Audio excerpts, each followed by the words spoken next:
Every day, I would measure the number of leads, the phone calls, the number of assistants whom I would be able to wrangle my way through to talk to their attorney boss, the number of people who told me to F off versus the number of people who were willing to listen to me and take me to the next step. All of this was being tracked.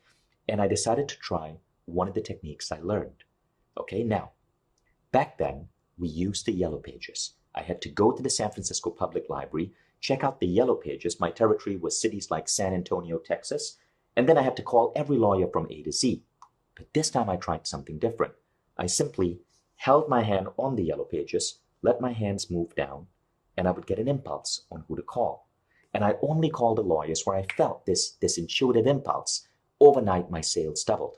I was tracking everything. Boom, it went up. And I was a little bit skeptical. I'm like, okay, maybe it's going to go down, but I continued the technique and it stayed at that level. The next week, I tried a different technique from the same class, something called a mental screen. I'm going to teach you that in a moment.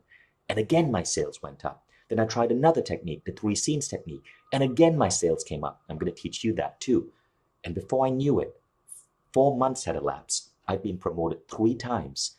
And the company sent me to New York to start their New York office. That's where I am in that picture. I was 26 years old, and I was now leading this incredible office in New York City.